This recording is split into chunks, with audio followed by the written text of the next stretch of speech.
disiplin ada di mana? Prinsip SRA yang keempat bagaimana?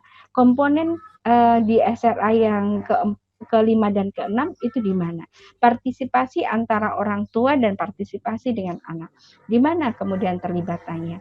Karena di disiplin sekolah ramah anak, peraturan itu dibuat bersama-sama. Biarpun kita kemudian mengacu pada peraturan yang sudah ada, peraturan itu dibedah secara bersama-sama, kemudian anak dan orang tua bisa berpendapat di situ. Boleh jadi peraturan tahun lalu berubah atau bergeser sedikit karena untuk kepentingan terbaik bagi anak-anak yang sekarang. Karena setiap tahunnya, setiap siswa yang masuk per tahun ajaran baru itu juga biasanya mempunyai budaya-budaya yang berbeda. Kemudian peraturan dibuat sudah ketaatannya jangka pendek kalau di disiplin biasa.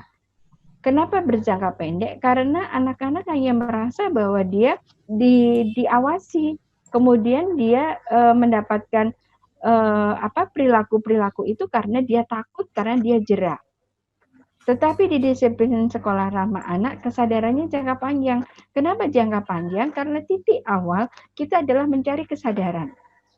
Tidak memberikan rasa takut, tidak memberikan rasa jerat, tetapi lebih kepada kita menyadarkan. Karena sadar akhirnya ketaatan ini bisa dilakukan sampai kapanpun anak ini ada di muka bumi ini. Perilaku tidak disiplin dianggap sebagai ancaman yang mengganggu. Ini sering kali terjadi di satuan pendidikan bahwa anak yang biasanya disebut dengan 4L, lu lagi, atau anak yang troublemaker, ini adalah sebagai ancaman bagi teman-temannya, sebagai ancaman bagi gurunya, sebagai ancaman bagi orang tua yang lain, dan sebagai ancaman untuk nama sekolah. Jadi benar-benar kalau misalkan kita menghadapi anak yang 4L itu, kemudian kita menyampaikan kepada yang lain. Jangan berteman dengan si A, jangan dekat-dekat dengan si A sebelum dia berubah dan lain-lain bahasa kita. Atau bahkan kemudian kebijakan di satuan pendidikan agar nama baik sekolah ini bisa terjaga, anak yang 4L itu tadi kemudian harus dikembalikan kepada orang tua. Perilaku yang tidak disiplin dianggap sebagai ancaman yang mengganggu. Padahal kalau kita berbicara disiplin sekolah ramah anak, perilaku tidak disiplin itu bahkan sebagai kesempatan untuk mengajar karakter.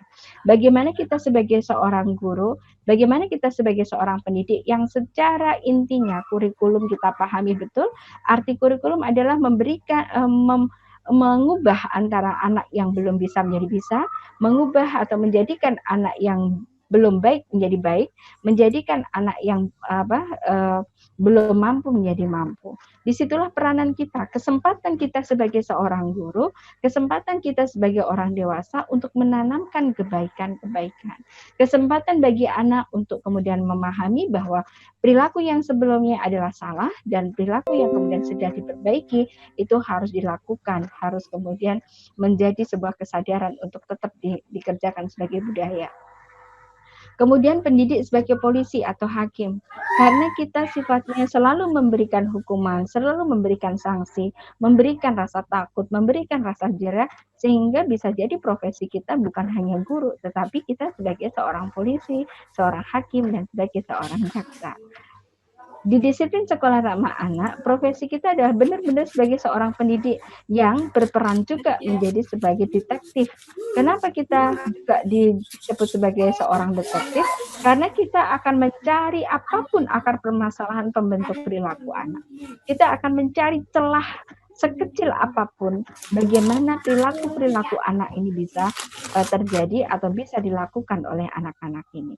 Sehingga kemudian kalau kita di disiplin sekolah ramah anak, penyelesaiannya kita tidak kemudian dari satu sisi sekolah saja, bukan hanya guru BK yang bisa memberikan solusi, bukan hanya wakaf kesiswaan, tetapi lebih besar pada rumah besar tadi yang disampaikan oleh Bu Sawiyah. Ada rumah besar, ada jejaring yang luar biasa. Di situ bagaimana kita bisa menjadi seorang detektif, kemudian menjadi seseorang yang bisa memberikan solusi terbaik bagi anak-anak kita dengan jejaring yang ada. Kemudian Bapak Ibu semuanya, ada rumus di disiplin positif, yaitu disiplin harus, tegas harus, kemudian marah boleh, jadi marah boleh, dan kalau ada korban itu ditolong. Disiplin harus Pastinya Bapak Ibu semuanya sudah memahami bahwa disiplin memang harus. Tegas memang harus. Tapi yang marah boleh di sini. Perlu kami jelaskan, marah boleh itu bagaimana sih maksudnya? Marah boleh ini Bapak Ibu yang diizinkan adalah jika marahnya yang pertama adalah tidak merendahkan martabat anak.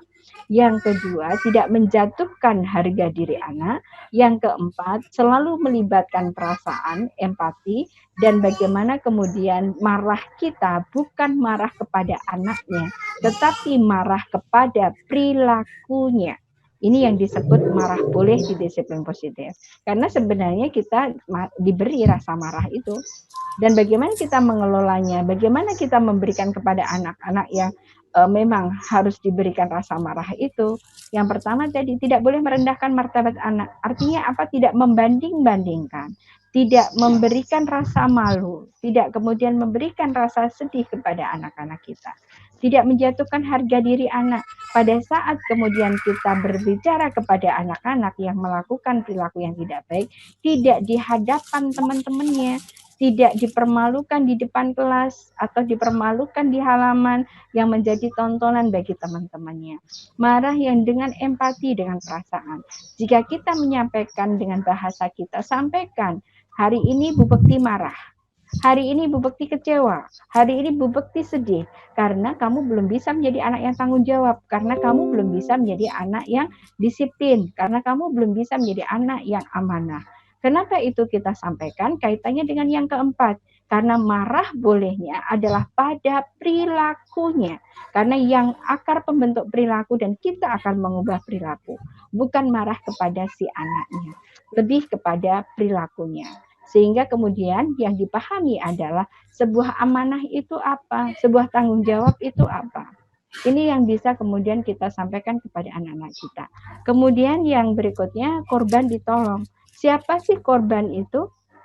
Ini yang menjadi tantangan bagi Bapak Ibu guru yang berada di satuan pendidikan, khususnya kepala sekolah, siap untuk memetakan anak-anak kita yang berada di kelompok rentan. Jadi kita berada di satuan pendidikan harus siap memetakan anak-anak kita yang berada di kelompok rentan. Yang di kelompok rentan inilah yang dinamakan korban. Siapa sajakah dia? Yang pertama adalah anak-anak yang tidak mempunyai akte kelahiran. Yang kedua, anak yang ditinggal kedua orang tuanya untuk bekerja. Anak yang ditinggal salah satu dari kedua orang tuanya untuk bekerja. Anak yang merupakan broken home, orang tuanya bercerai.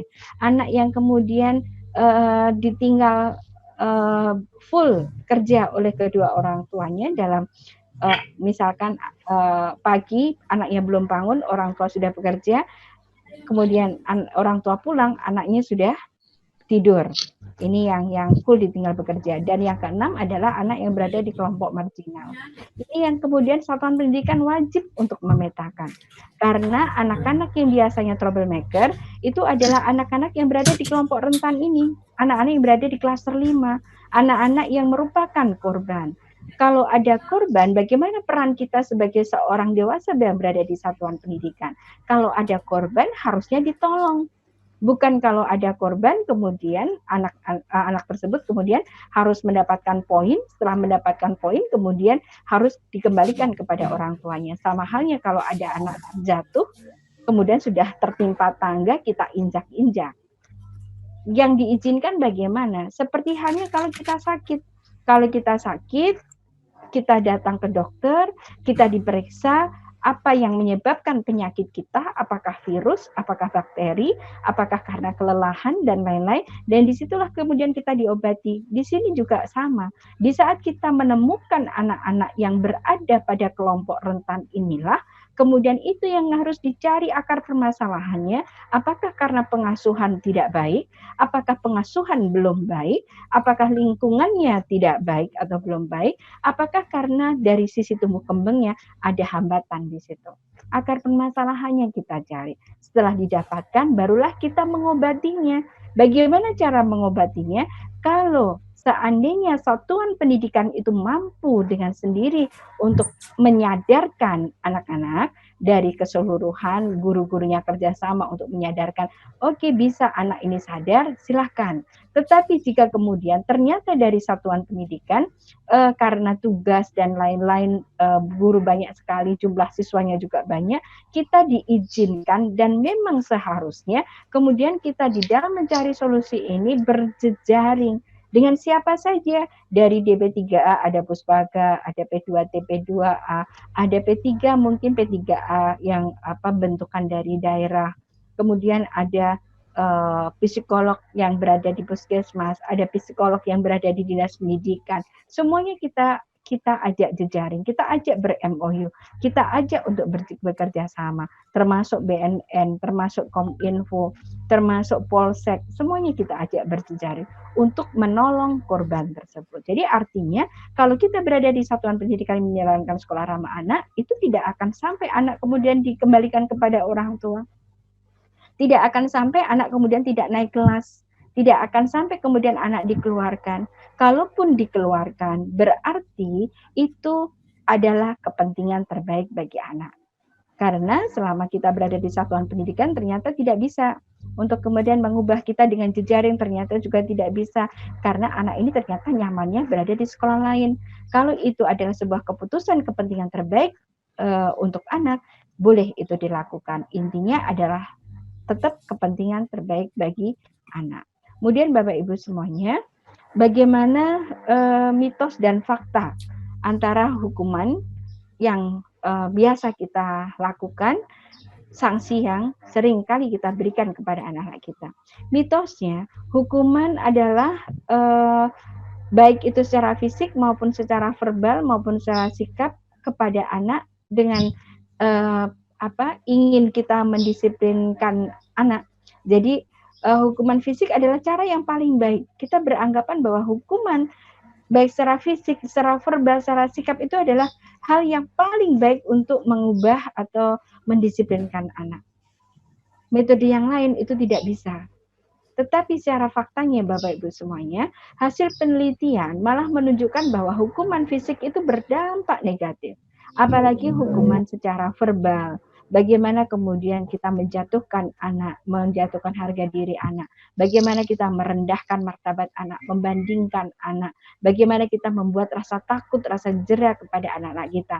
Dengan bahasa awas ya, awas. Nah, ini adalah beberapa hal yang ternyata di dalam penelitian ini menunjukkan bahwa tidak akan baik bagi perkembangan anak. Kemudian hukuman mengajarkan ketaatan dan rasa hormat. Dengan hukuman ternyata Bapak Ibu semuanya, anak hanya taat ketika diawasi tadi di tabel kuning. Pada ketaatan yang pada peraturan dan etik harus didasarkan pada kesadaran. Sesungguhnya yang kita butuhkan adalah anak sadar, bukan karena diawasi dan bukan karena rasa takut yang kita berikan.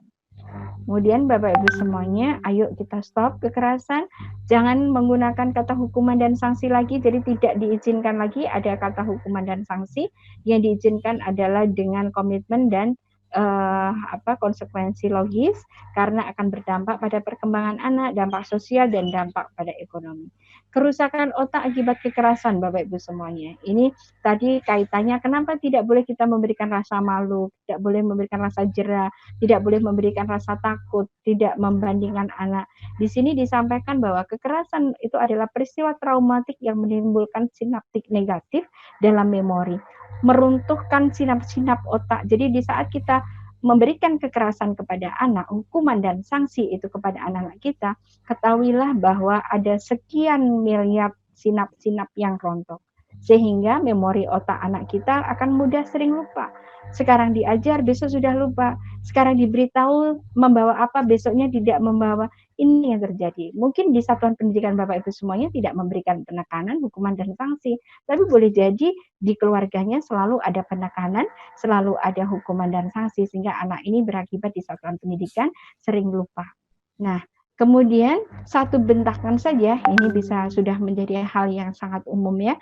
Satu bentakan atau makian membunuh lebih dari 1 miliar sel otak. Satu pukulan cubitar mampu membunuh 1000 miliar sel otak. Kaitannya dengan apa? Kita kaitkan dengan ilmu neuroscience. Di saat anak mendapatkan tekanan-tekanan yang tidak baik, dari orang dewasa, disitulah detak jantung anak-anak kita berdetak tidak teratur, berdetaknya lebih kencang. Dibandingkan saja tidak mau kok orang dewasa. Saya dibandingkan dengan Bu Sowiyah, tentunya saya juga tidak mau. Bu Sowiyah mungkin juga seperti itu juga. Nah, dibandingkan saja membuat detak jantung kita berdetak lebih kencang. Di saat detak jantung berdetak lebih kencang, hormon yang terjadi pada tubuh manusia adalah hormon kortisol dan adrenalin. Fungsinya merontokkan sinap ini. Dan kemudian yang berfungsi di otak itu apa? Yang berfungsi adalah otak batang reptil, bukan korteks.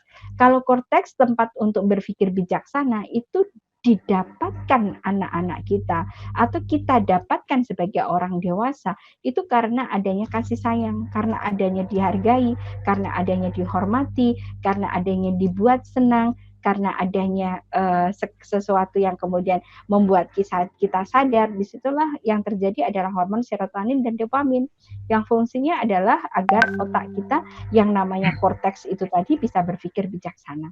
Ini yang kita kaitkan dengan beberapa hal yang akhirnya ternyata dilihat dari sudut pandang apapun, kekerasan, hukuman, dan sanksi itu tidak diizinkan. Sama halnya ada dalam sebuah hadis. Ada segumpal daging di tubuh manusia. Jika daging itu baik, maka baiklah seluruhnya. Dan jika daging itu buruk, maka buruklah seluruhnya. Atau kalau rusak, rusaklah seluruhnya. Segumpal daging itu apa? Segumpal daging itu adalah jantung.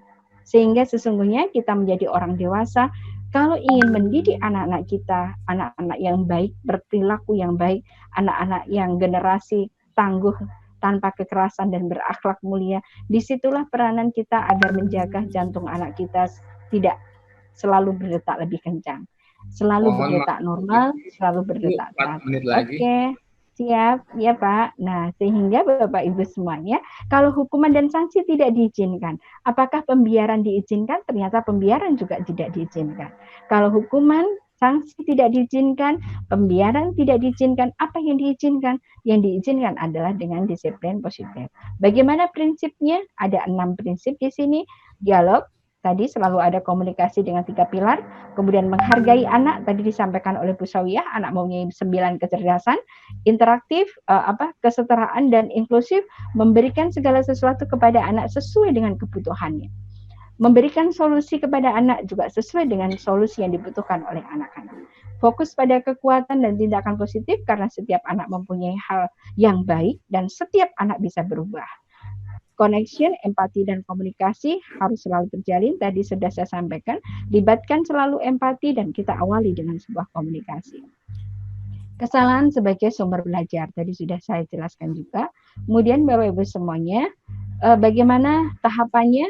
Tahapannya adalah 3 pilar, berkomunikasi, kemudian mencari solusi yang baik dengan peneladanan, orang dewasa menjadi orang tua, menjadi sahabat bagi anak, sehingga waktu, kemudian kesabaran dibutuhkan di situ, dan jejaring. Karena kita akan mencari solusi terbaik bagi anak-anak kita. Akhirnya anak bisa sadar dan berubah untuk menjadi perilaku yang baik. Yang menjadi pemikiran atau pemahaman yang utuh adalah semua yang kita lakukan adalah untuk kepentingan terbaik anak-anak kita. Baik, Bapak Ibu semuanya, kita adalah sebagai seorang guru di satuan pendidikan, yang mana banyak guru atau orang tua yang sudah merasa bahwa kita sudah memberikan perhatian kepada anak-anak. Tetapi ternyata siswa kita tidak merasa kita perhatikan. Itu adalah tantangan bagi kita. Kita harus menjadi orang tua di satuan pendidikan. Tantangannya adalah apakah anak-anak percaya kita menjadi orang tua mereka di saat berada di satuan pendidikan. Terima kasih. Itu yang bisa saya sampaikan. Mohon maaf jika ada sesuatu yang kurang berkenan, dan waktunya saya kembalikan kembali kepada Pak Isa selaku moderator. Terima kasih Pak Isa. Sama-sama Bu. Terima kasih Bu Bekti. Sama-sama Pak Isa.